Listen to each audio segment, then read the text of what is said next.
Por que continuar? Por quê? Tanta coisa pode aplicar aqui, né? Por que continuar? Às vezes nós passamos por lutas tão difíceis na vida, tão grandes, e muitas vezes os alívios dessas lutas existem, mas são poucos, que o coração fica meio esmorecido, não é? O coração pode ficar um pouco abatido. Aí pode vir de vez em quando à mente aquele questionamento, que é o tema da nossa mensagem de hoje. Continuar por quê? A gente luta, e vem alguns alívios, mas já vem luta de novo. Eu tenho uma previsão para o fim dessas lutas. Deixa eu fechar aqui, irmãos.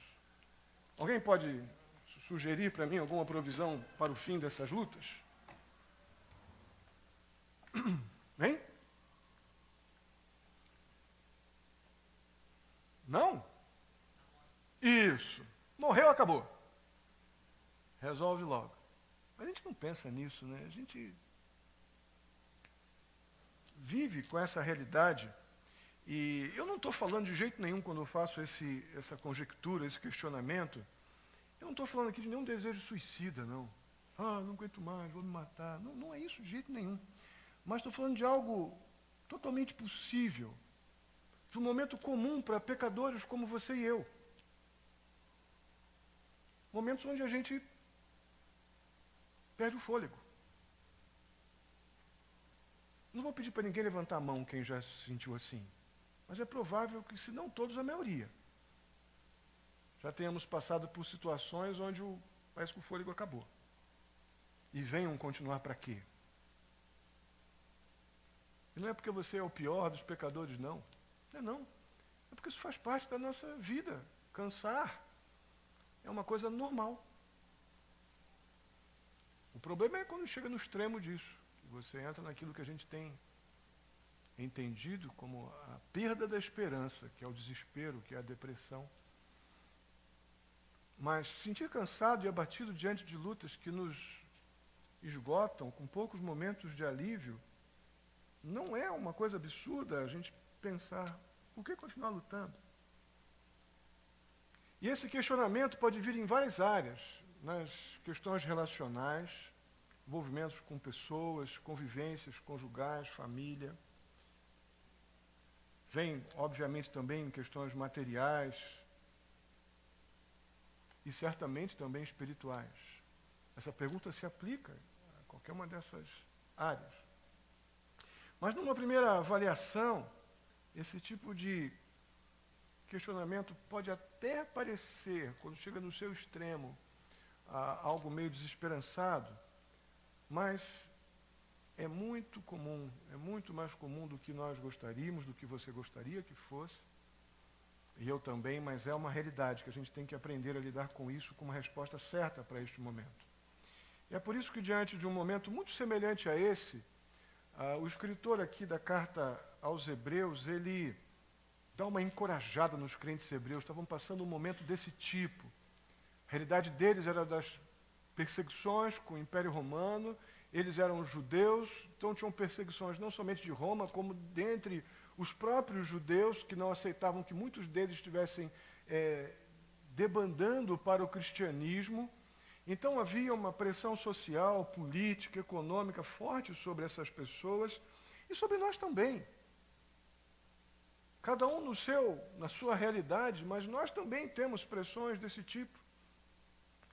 E nós somos encorajados, como esses crentes aqui, dessa carta, a termos perseverança, a continuarmos, olhando para algumas verdades espirituais, que a gente não pode perder de vista. A gente só desencoraja diante das dificuldades que não vão acabar, elas podem ter momentos de alívio, mas a gente sabe que devemos estar nos preparando espiritualmente para as lutas da vida. Elas vêm, a gente procurando ou não. A questão é como passar por elas, sem dar uma resposta errada para essa pergunta. Respondendo corretamente essa pergunta.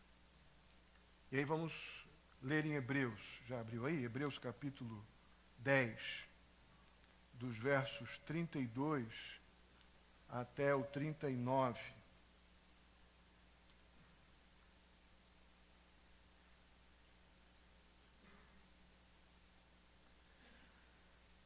Hebreus capítulo 10, dos versos 32 até o 39. Acompanhem na sua Bíblia, eu farei aqui a leitura. Lembrem-se dos primeiros dias depois que vocês foram iluminados, quando suportaram muita luta e muito sofrimento. Algumas vezes vocês foram expostos a insultos e tribulações. Em outras ocasiões, fizeram-se solidários com os que assim foram tratados. Vocês se compadeceram dos que estavam na prisão e aceitaram alegremente o confisco dos seus próprios bens, pois sabiam que possuíam bens superiores e permanentes. Por isso, não abram mão da confiança que vocês têm. Ela será ricamente recompensada.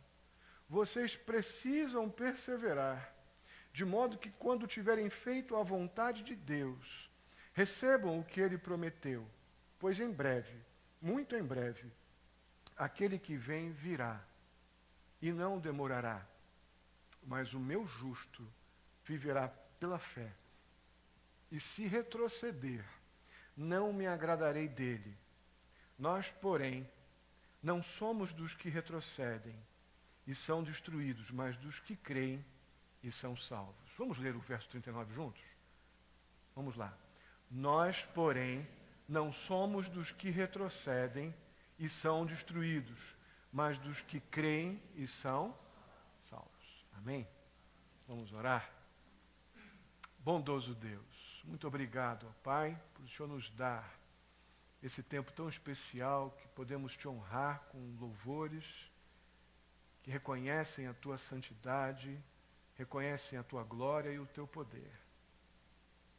Pedimos a Ti em nome de Jesus que o Senhor venha, ó Pai, ao nosso encontro com misericórdia e graça e poder, ó Deus, do Teu Santo Espírito, tratando os nossos corações, renovando o nosso vigor, para que saiamos daqui cheios da coragem do Senhor. Ajuda-nos, ó Pai, eu te peço, em nome de Jesus. Amém. Muito bem. O crente, ele não pode viver apenas daquela lembrança, somente a da lembrança da sua conversão. É muito legal lembrarmos da nossa conversão. Mas não pode, somente essa lembrança, ela é pouco suprida de recursos para nos levantar diante das lutas que a gente encara no nosso dia a dia. A gente precisa, além da lembrança da nossa conversão, que é preciosa, que é especial, que é marcante o dia que Deus, em Cristo Jesus, nos deu um novo nascimento, mas ela precisa ser acompanhada de um profundo e vital envolvimento com o Deus da nossa conversão. A capacidade que nós temos de idolatrar momentos na nossa história é impressionante. Como a gente acaba falando da nossa conversão como um dia de algo, um dia muito especial no passado, que parece que perdeu o seu poder nos dias posteriores àquele grande evento. O vigor da lembrança da nossa conversão, ele só não para quando nós continuamos numa convivência vital com o poder desta conversão, com o poder de Jesus, com as realidades que envolvem a presença de Cristo em nós. Eu creio que somente com essa afirmação já deu para perceber se você está entre os cansados e abatidos, e lembra com o saudosismo da tua conversão, mas fica só nisso, você talvez já tenha percebido que está faltando um ingrediente importante, que é a convivência vital, questão de vida ou morte, com o Deus, o Senhor da sua salvação. Quem é? Quem? Jesus. Quando essa convivência com Cristo, ela é apenas casual, e por favor, não quero ofender ninguém com a expressão que eu vou usar aqui, tenho usado alguns domingos, mas não é uma coisa fora da nossa realidade lembrar que é muito comum para nós ter uma convivência com o Senhor Jesus casual e oportunista. Casual quando temos os nossos encontros formais e oportunista quando eu piso no espinho. Oportunista quando eu fico doente, fico desempregado, tenho uma crise doméstica, familiar. Não é incomum termos convivência com Cristo apenas nesses episódios. Quando eu digo essa convivência, é algo vital, algo de vida ou morte. A gente esquece muito facilmente no dia a dia dessa necessidade de um relacionamento, de uma convivência fundamental, essencial. E a expressão que eu estou usando aqui é vital. É uma questão de vida ou morte. É uma questão de sobrevivência espiritual, porque nós estamos vivendo dias muito difíceis. Mas aquela alegria bacana que nós temos lá dos primeiros momentos da nossa jornada com Cristo, elas são importantes, porque elas não trazem apenas a alegria da conversão, mas no bojo também já traz aqueles questionamentos que você vai lembrar, que eu vou dizer agora. Começa a vida cristã e a gente tem aquele impacto maravilhoso com a nova criatura, com essa convivência nova com Deus através do seu Espírito, mas começam as pressões, não começam? Aí vem aquelas pressões do próprio coração, o teu senso de certo e errado foi alterado pelo Espírito de Deus que agora habita em você. A tua convivência, a tua vivência social, ela foi afetada. Coisas que eram normais para você até então, agora já não são mais, porque Cristo vive em você.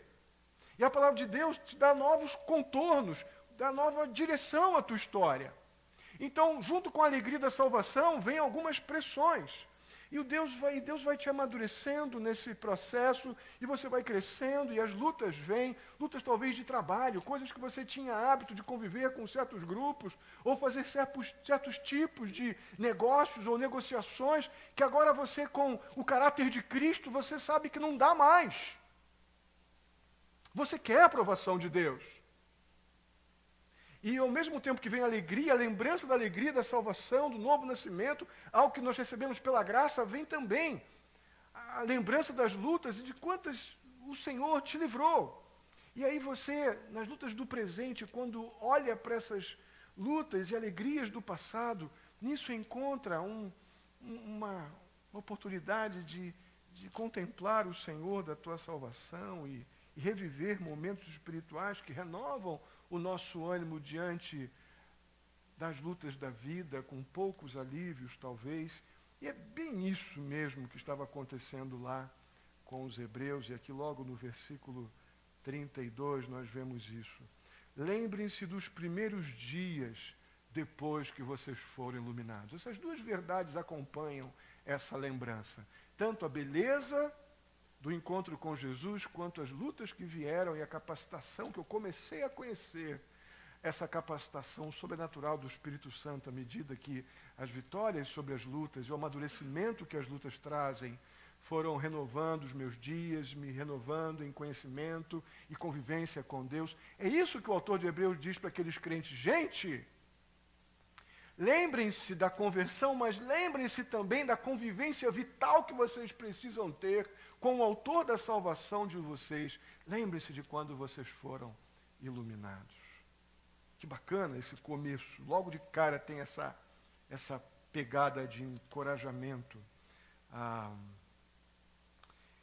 E sem dúvida nós estamos lidando com o mesmo tipo de problemas e desafios e necessidade de encorajamento como aqueles crentes tinham. A vida cristã dos hebreus, irmãos, ela foi marcada por tudo isso que a gente falou aqui. Lutas à beça, problema à beça. E, na verdade, os hebreus são um exemplo muito ou um bom exemplo para a gente, porque se cumpriu na vida dos hebreus exatamente, eu queria que você abrisse a sua Bíblia, em Mateus, capítulo 10. Cumpriu-se na vida dos hebreus exatamente o que Jesus mencionou muitas vezes para os seus discípulos. Dá uma olhadinha lá, nós vamos voltar em Hebreus, deixa teu dedo também em Hebreus, mas olha o que Jesus disse para os seus discípulos e que agora os hebreus vinham literalmente na vida deles. Mateus capítulo 10. Inicialmente eu vou ler os versículos 17 a 22, depois vou ler do 34 ao 39.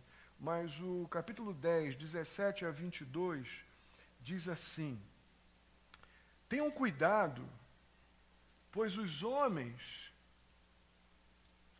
Deixa a meninada chegar. Não entendi bem o que aconteceu, mas tudo bem. Nossos juniores estão retornando. Assumam os seus lugares e seus caderninhos. Isto. Ok, então vamos lá, Mateus capítulo 10, dos versos 17 até o 22 inicialmente, diz assim: tenham cuidado, pois os homens os entregarão aos tribunais e os açoitarão nas sinagogas deles. Por minha causa vocês serão levados à presença de governadores e reis, como testemunhas, e a eles e aos gentios. Mas quando os prenderem, não se preocupem quanto ao que dizer, ou como dizê-lo. Naquela hora lhes será dado o que dizer, pois não será, ou não serão vocês que estarão falando, mas o Espírito do Pai de vocês falará por intermédio de vocês. O irmão entregará à morte o seu irmão, e o pai o seu filho. Filhos se rebelarão contra seus pais e os matarão. Todos odiarão vocês por minha causa, mas aquele que perseverar até o fim será salvo. Agora dos versos 34 ao 39. Não pensem que vim trazer paz à terra. Não vim trazer paz, mas espada. Pois eu vim para fazer que o homem fique contra o seu pai, a filha contra a sua mãe, a nora contra a sua sogra, os inimigos do homem serão os de sua própria família. Quem ama seu pai ou sua mãe mais do que a mim não é digno de mim. Quem ama seu filho ou sua filha mais do que a mim não é digno de mim. E quem não toma a sua cruz e não me segue não é digno de mim. Quem acha a sua vida a perderá. E quem perder a sua vida por minha causa, a encontrará. Irmãos, Jesus disse isso para os discípulos no seu tempo, e os hebreus estavam experimentando isso intensamente, talvez alguns de vocês também. Os crentes hebreus estavam sendo humilhados publicamente por serem chamados de cristãos. Se tem um texto na Bíblia que resume tudo isso, é o que vemos em Mateus 16, versos 24 e 25, está aqui no slide. Se alguém quiser acompanhar-me, negue-se a si mesmo, tome a sua cruz e siga-me. Pois quem quiser salvar a sua vida, a perderá. Mas quem perder a sua vida por minha causa, a encontrará. Não há dúvida que essa realidade aqui estava sendo vivenciada pelos hebreus e talvez nós que desejamos uma resposta para essa pergunta, por que continuar? Precisamos pensar se temos alguma coisa a ver com esses textos lidos aqui. Se a nossa vida cristã nos coloca em acordo com esses versículos ou em desacordo com essas realidades.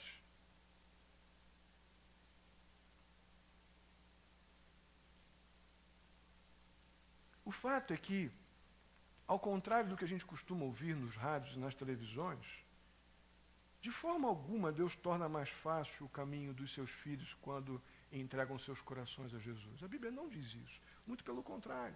João capítulo 15, verso 20 diz assim: se me perseguiram, também perseguirão vocês. Não há nenhum lugar na Bíblia que diz aceite a Jesus e acabaram os seus problemas.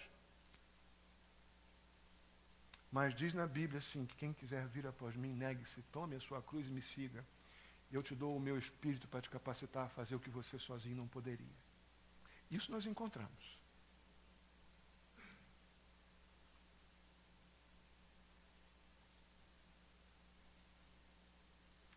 Uma outra verdade é que nós não temos esse tipo de perseguição nos nossos dias.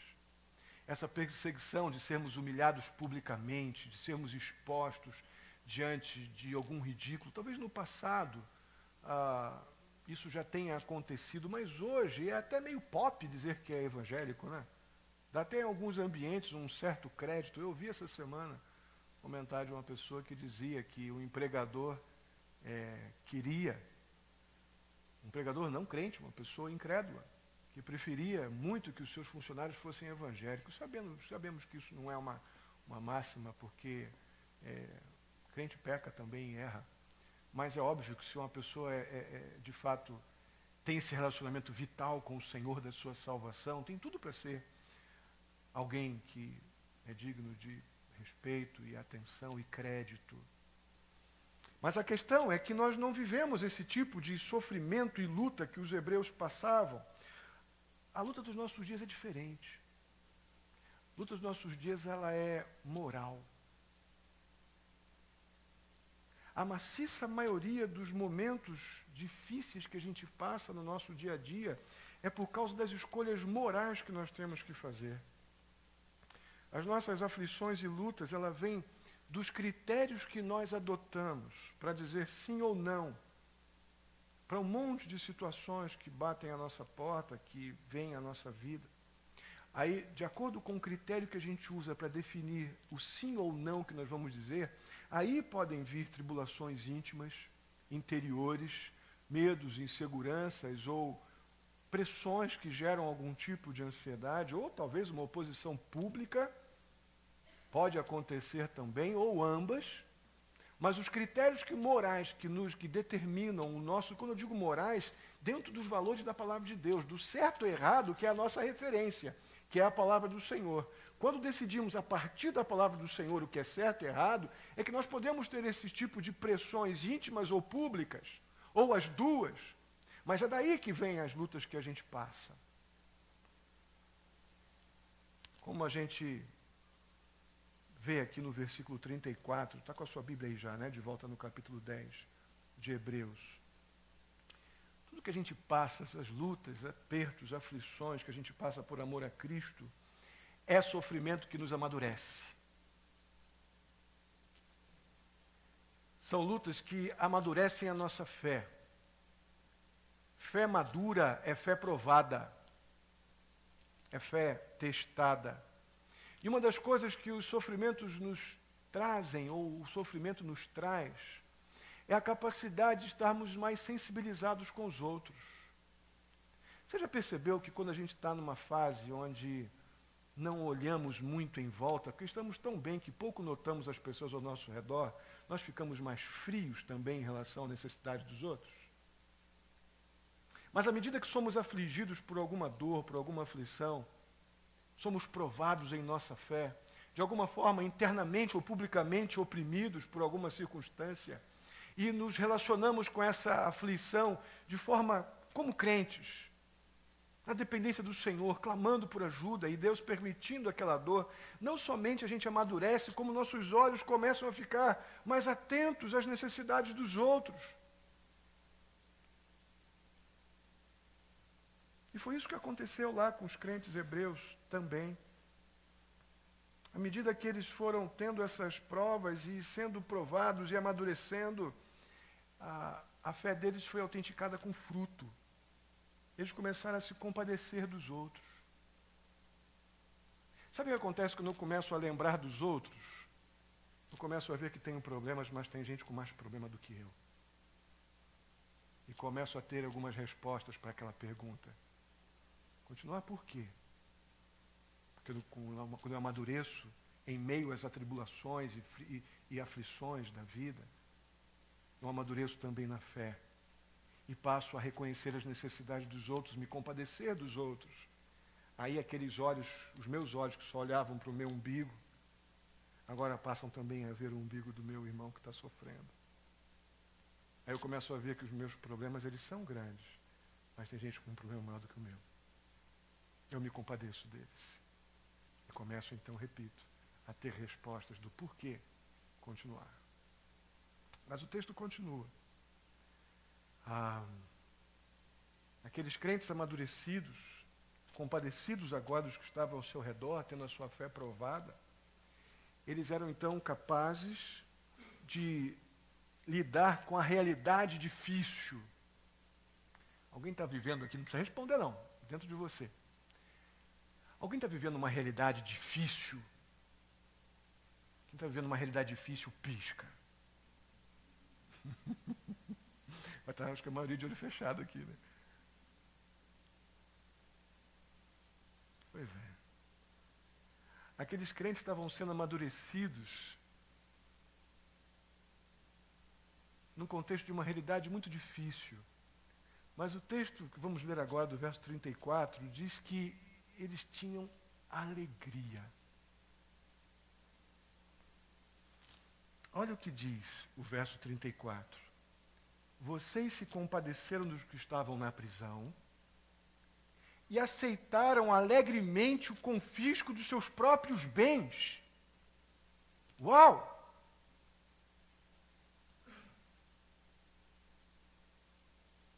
A situação deles lá é que os cristãos hebreus, provavelmente estavam sendo punidos com sérios impostos por serem agora cristãos.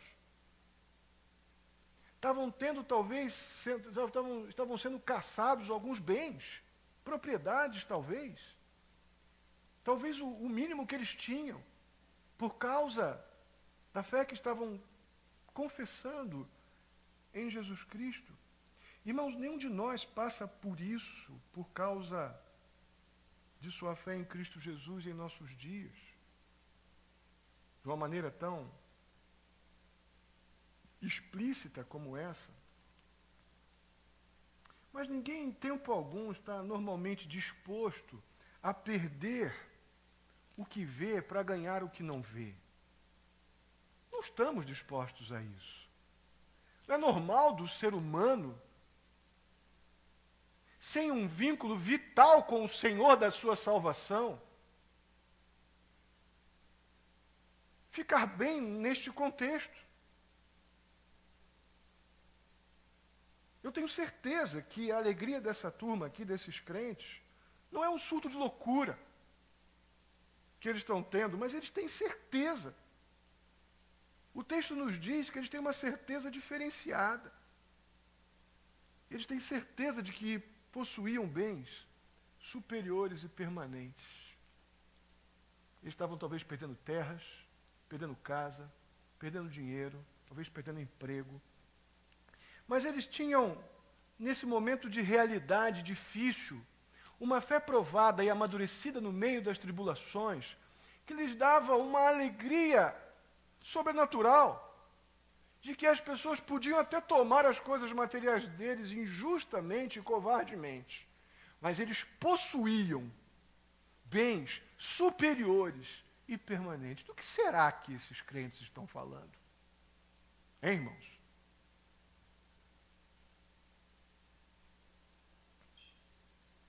Irmãos, essa convicção ela é extremamente libertadora.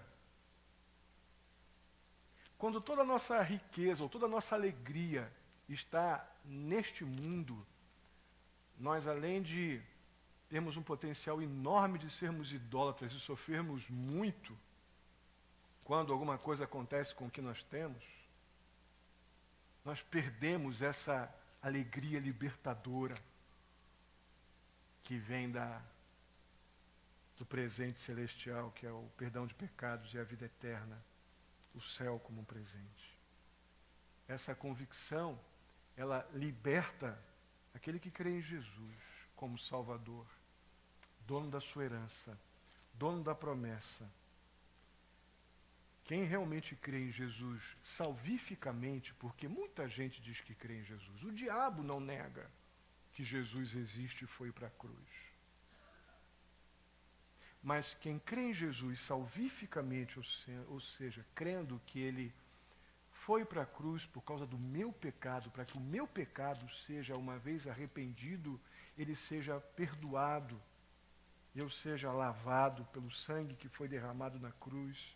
Esse possui um patrimônio, sem dúvida alguma, espiritual e imperecível. Caso contrário, de fato, ninguém normalmente está disposto a perder o que vê para ganhar aquilo que não vê.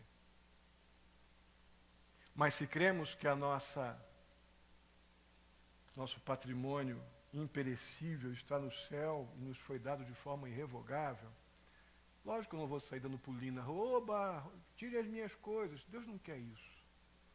Mas Deus quer que as suas coisas não sejam teu Deus e muito menos o motivo da sua alegria. Amém?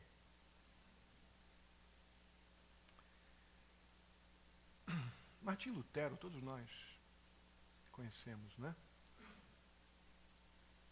Aquele que estabeleceu o marco divisor entre o catolicismo romano, que era a cristandade até então, e partiu por uma convicção, mesmo sendo um padre católico romano, ele percebeu que a salvação não poderia vir por mérito, por obras, por qualquer coisa que pudesse ser produzida pelo homem, mas unicamente pela fé através de Cristo Jesus. E ele sofreu muitas perseguições, muitas lutas. E bem no meio das perseguições, de morte, muitas delas, ele escreveu um hino que nós costumamos cantar aqui. Eu quero só lembrar com os irmãos, ele nos ajuda a pensar sobre essa verdade do verso 34. Vamos lembrar esse ritmo aqui, como é que é? Se temos de perder os filhos, bens, mulher, embora a vida vá, por nós Jesus está, e dar-nos a seu reino. Irmãos, quando eu canto essa estrofe desse hino, eu tremo. Lutero, ele tinha um tesouro precioso, um patrimônio espiritual imperecível no céu. E por mais que ele não quisesse perder filhos, bens, mulher, e talvez mesmo a sua vida, ele estava seguro em Jesus. Por nós, Jesus está. Por isso que eu até a Alcione me encorajou a não deixar para domingo que vem, porque a mensagem que nós cantamos nessa música, ela vai bem de encontro ao que estamos vendo aqui. O Senhor nos dará de presente o céu. Amém? Que coisa gloriosa. Isso nos leva a mais um motivo para a gente continuar, que está no verso 35. Por isso, não abram mão da confiança que vocês têm. Ela será ricamente recompensada. Nesse momento, alguém pode estar aí intimamente se sentindo um pouco frustrado, porque já percebeu que... eu não falo isso por favor, eu não falo isso para atacar ninguém. Eu sou pecador igual vocês e tenho necessidades e preocupações iguais às de vocês. A questão é quando a gente olha um negócio desse, a primeira coisa que vem à cabeça, opa, tem uma promessa aqui que meus problemas vão acabar. Os financeiros, os relacionais, as disputas, as covardias, as afrontas. Eu acredito que Deus também quer nos prover nessas áreas todas, mas não é a prioridade do Senhor agora. Talvez isso possa frustrar um ou outro. Esse ricamente recompensado aqui, num primeiro momento, realmente nos faz acreditar que a gente pode ter problemas financeiros e ofensas vingadas. Podemos ter nossas questões pendentes, todas resolvidas. Deus vai me recompensar. Mas é necessário lembrar o alvo do crente. Nós estamos lá na classe doutrina falando sobre a volta de Cristo. Não podemos passar por esta carreira, a nossa vida cristã, sem lembrar ou sem aprender sobre o que a Bíblia diz do alvo da nossa vida como crentes, que é o céu, o dia que estaremos para sempre com Jesus. O alvo do crente é a glória dos céus. A grande recompensa é o céu que é dado como um presente para aquele que confessou os seus pecados, que reconheceu diante de Deus que é pecador, e que sem o Senhor e o amor de Deus em Jesus Cristo ia para o inferno. E não é porque é legalzinho que não vai para o inferno, não, é porque Deus decidiu salvar pecadores, dentre os quais eu estava lá. E Deus decidiu expressar por mim um amor que eu não tenho como explicar. É apenas um amor que me atingiu e garantiu pela palavra do Senhor, dele mesmo, que eu teria como recompensa a vida eterna. Ainda que morra, viverei.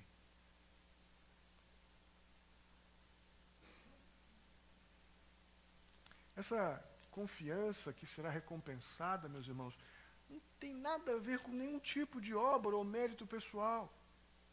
Aqui alguém pode pensar, então, eu tenho que ser uma pessoa bem dedicada, né? Para poder, então, o Senhor me salvar e me dar a recompensa do perdão de pecados e do céu. Se você realmente estiver pensando que aquilo que você produz é que paga o ingresso para o céu, pode parar, porque está com problemas você com esse tipo de convicção. Até para crer no Senhor eu preciso da fé que Ele me dá como dom. Senão eu não passo a minha fé não passa de convicções intelectuais. Como eu disse, saber que Deus e Jesus existem, o diabo também sabe. E lá em Tiago capítulo 1 diz que pelo menos o diabo, né, teme e crê. Muitas vezes a gente sabe que Jesus e Deus estão aí vivos e tratamos Deus e o Senhor Jesus de uma forma tão banal. O diabo, pelo menos lá em Tiago capítulo 1, diz que ele crê e teme.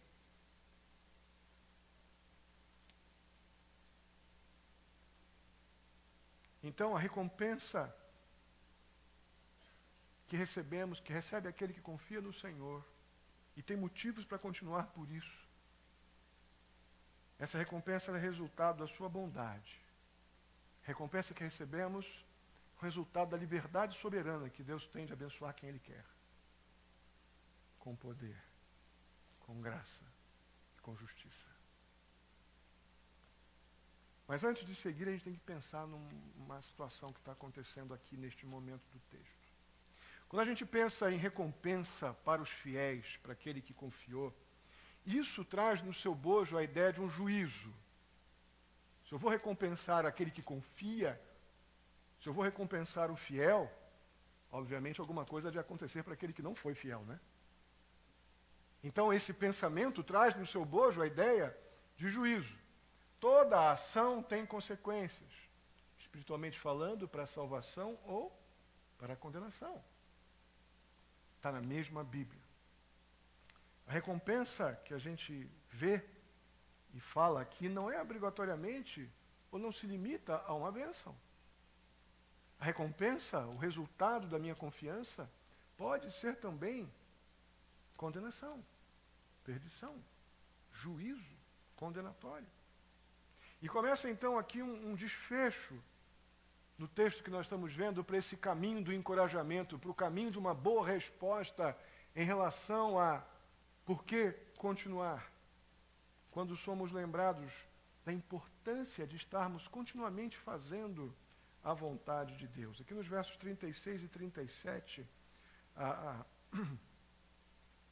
a gente percebe que fazer a vontade de Deus é algo importante para Deus.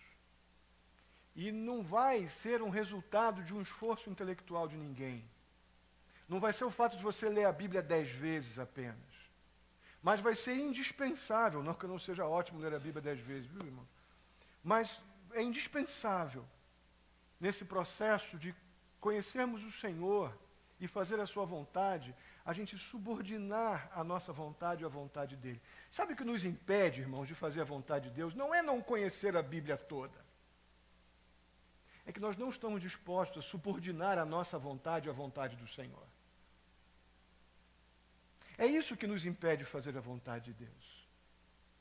Porque nós temos informação bíblica o suficiente para viver a nossa vida de maneira que Deus aprove. Por mais novinho na fé que vocês sejam, os menores aqui, novinhos, o que temos aprendido do Senhor é suficiente para termos segurança, não como uma recompensa, mas estarmos seguros que somos pecadores perdoados pelo sangue de Jesus. Estamos lutando para fazer a vontade do Senhor. Mas a nossa luta não é saber a Bíblia toda para fazer a vontade do Senhor. Nossa luta é subordinar a nossa vontade àquilo que já temos, da vontade conhecida do Senhor para nossas vidas. É aí que a gente perde. É aí que a gente fracassa. E o verso 36 diz então: vocês precisam perseverar, de modo que quando tiverem feito a vontade de Deus, então recebam o que prometeu. Irmãos, perseverança na Bíblia, ou perseverança na fé, é sinônimo de paciência.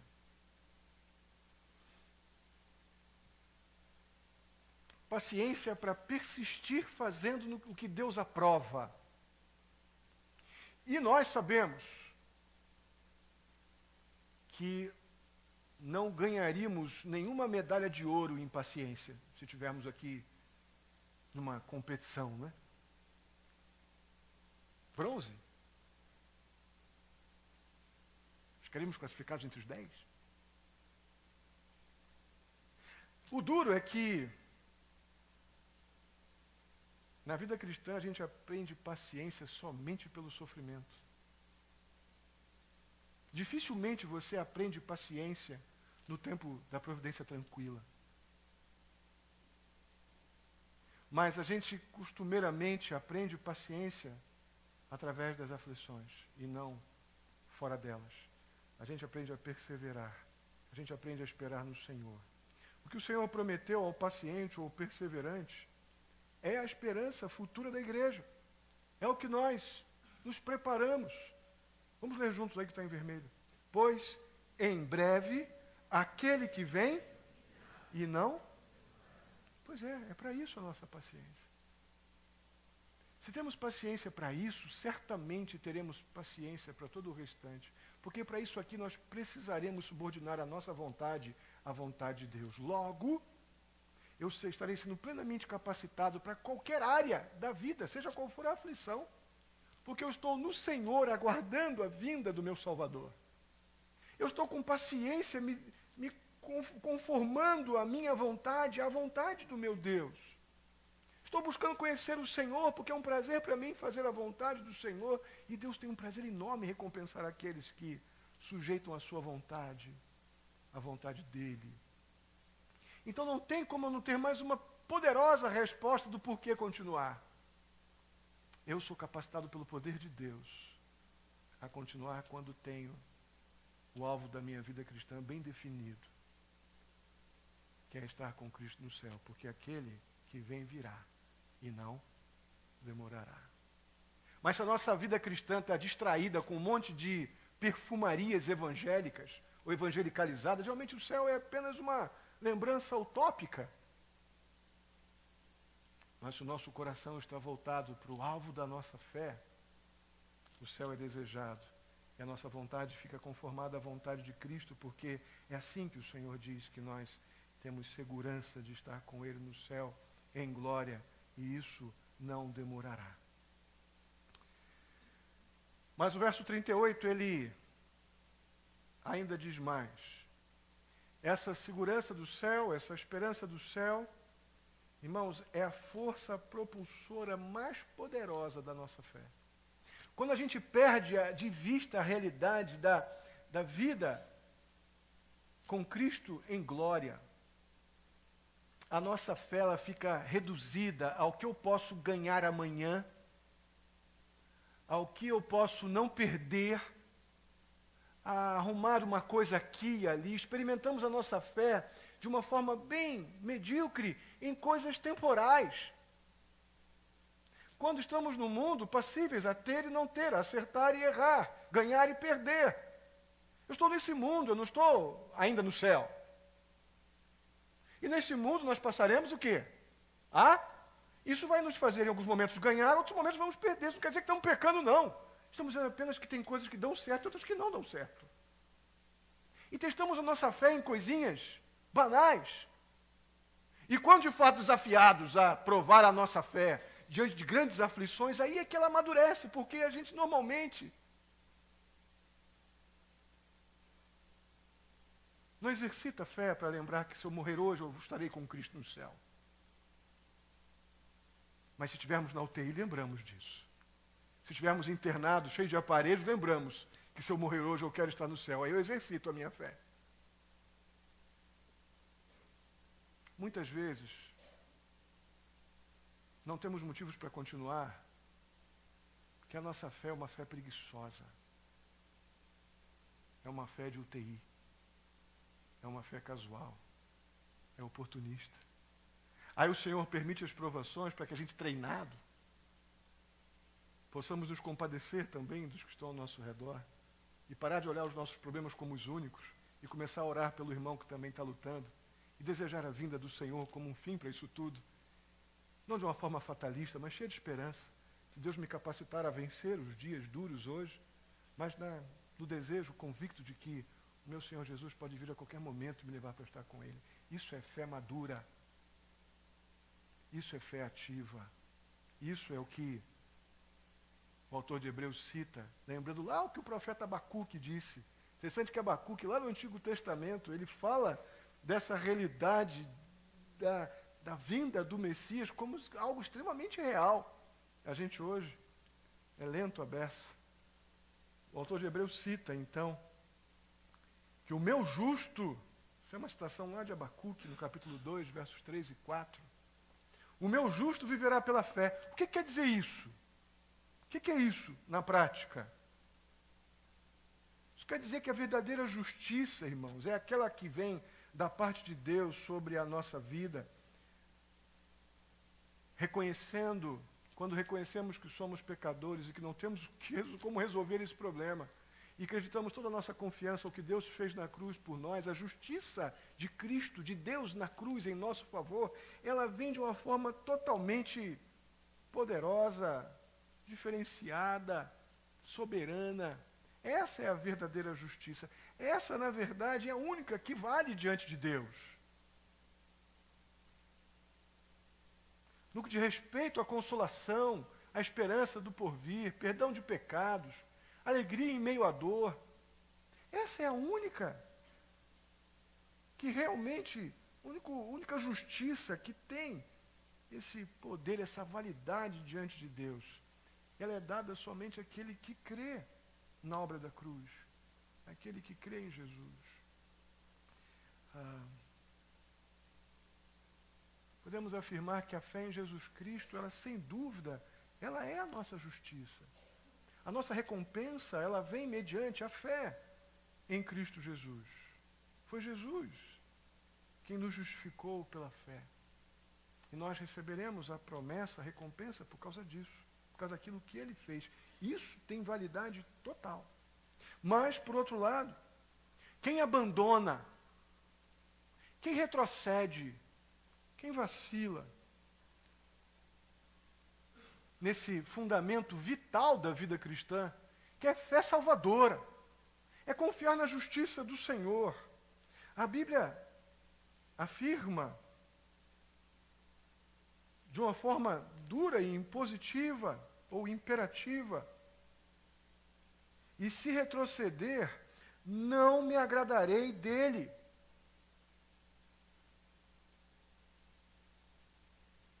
Irmãos, o desprazer de Deus é algo que nós deveríamos procurar evitar. Né, classe de doutrina que vimos hoje? O desprazer de Deus é algo que nós deveríamos evitar. Eu poderia fazer um monte de especulações e até mesmo afirmações sobre esse retroceder. Eu vou caminhar apenas numa linha aqui.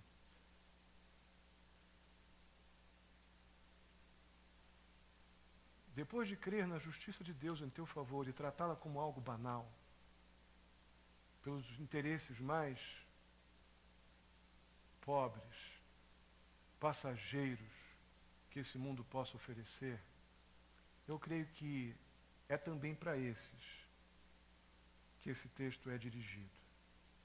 Depois de experimentar a justiça do Senhor, que perdoa o pecado do pecador penitente, arrependido, perceber o seu amor, a sua graça, desfrutar da alegria de saber que você tem uma recompensa a receber e retroceder como isso tivesse sido uma historinha que você ouviu, uma lenda, um mito. A Bíblia diz que Deus não se agrada de você.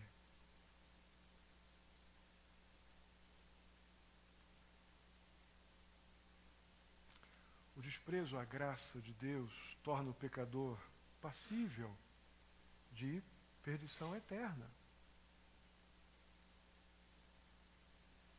Mas há uma última verdade aqui que a gente tem o ânimo renovado. A gente deve lembrar como um recurso maravilhoso para termos uma boa resposta para essa questão. Por que continuar? E temos isso no verso 39. Que diz assim, vamos ler juntos, mais uma vez? Está aqui no slide. Nós, porém, não somos dos que retrocedem e são destruídos, mas dos que creem. Uau! Você é dos que não retrocedem? Se você é dos que não retrocedem, nós estamos, sem dúvida alguma, guardados por essa justiça maravilhosa de um Deus que promete e cumpre. Irmãos, se nós vivermos esta vida como crentes, nós precisamos continuar lutando as batalhas dessa vida também como crentes. Ainda que nos seja tirado o pouco ou muito do que temos pelas circunstâncias mais diversas, ainda assim podemos nos alegrar, porque o alvo da nossa vida é a justiça do Senhor que nos recompensa com o presente do céu. Nós sabemos que possuímos bens superiores e permanentes. Por mais que a luta esteja difícil, eu tenha ainda muitos motivos que me abatem e poucos que me aliviam. A lembrança de que aquilo que me foi dado, o presente do céu, uma realidade já conferida àquele que crê, àquele que não retrocedeu. Isso renova o meu vigor, porque aquilo que eu recebi é permanente. O presente do céu não é temporário. Por isso, continuaremos com Cristo, firmes até o fim. Amém? Vamos ficar de pé, vamos orar. Que essas verdades espirituais respondam à nossa questão. Por que continuar? Porque eu tenho um presente no céu, que foi dado àqueles que não retrocedem, capaz de me dar segurança e esperança de uma tal forma que eu posso me alegrar. Que eu posso, mesmo no dia da providência difícil, quando as coisas não estão legais, eu não vou sair rindo à toa feito um bobão, mas eu vou estar com um consolo, com uma alegria que vem do dono da minha vida, do Senhor da minha salvação. Mas essa alegria vem àqueles que não retrocedem. Vamos fechar nossos olhos, vamos orar. Não sei se você está na situação daqueles que retrocedem ou daqueles que vão adiante. Se você tem retrocedido mais do que andado adiante na direção do Senhor, confesse isso diante de Deus. Se confessarmos os nossos pecados, Ele é fiel e justo para nos perdoar os pecados e nos purificar de toda injustiça. É Deus quem diz isso pela sua palavra. Se até aqui, não está agradável ao Senhor o teu retroceder, confessa como pecado e começa a andar para frente agora, em nome de Jesus. O Senhor passe a se agradar de você. Não precisa dar passo largo não, dá passos pequenininhos, mas decididos para frente. na direção dessa fé poderosa, transformadora, que nos faz crer naquilo que nos foi prometido lá na cruz, que teremos perdão de pecados e vida eterna. E isso tem poder. A justiça que vem da cruz, ela é tão poderosa que ela mexe com o nosso ânimo. Ela é capaz de nos dar alegria, mesmo em meio às grandes lutas da vida. Se você está andando para frente, não quer andar para trás, eu te encorajo a ter um envolvimento vital com o Senhor Jesus. Não abra mão disso. É realmente questão de vida ou morte. Envolva-se profundamente. Lembra lá do dia da tua conversão. Lembra das lutas que você venceu e superou. E envolva-se profundamente com o teu Salvador. Todo dia. Isso vai te capacitar a permanecer firme, ainda que as lutas da vida estejam grandes. Ele renova o teu vigor. Só não anda para trás. Porque Deus não tem prazer nisso. Deus querido, muito obrigado. Porque podemos, ó Pai, olhar para o Senhor, ó Pai, olhar para a cruz e ver que o Senhor se compadece, ó Pai, da gente. Não haverão lutas, ó Deus, que nós sejamos tentados além do que possamos suportar, porque o Senhor nos dá por promessa a segurança de que teremos o escape. E se há um escape, ó Pai, para essa pergunta, por que continuar? A resposta seria: o Senhor continua o mesmo. O Senhor não mudou. O Senhor continua cheio de amor para com pecadores arrependidos e cheio de justiça para perdoar o pecador arrependido, o pecador redimido, o pecador que está disposto a parar de andar para trás e andar num convívio íntimo contigo, num convívio vital com o Senhor. Ó Deus, nos ajuda a exercitar nossa fé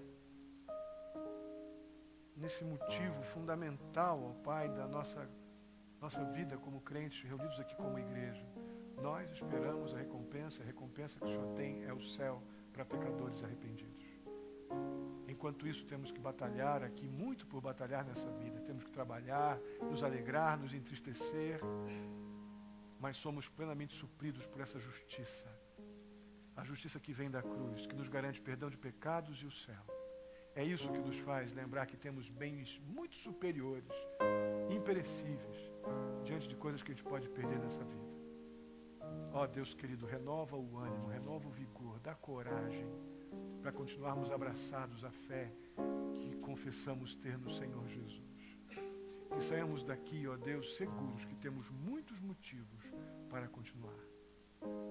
Assim eu te peço e agradeço, ó Deus, pela vida de cada querido irmão. Em nome de Jesus. Amém. Vamos louvar ao Senhor mais uma vez, depois estarei encerrando o culto.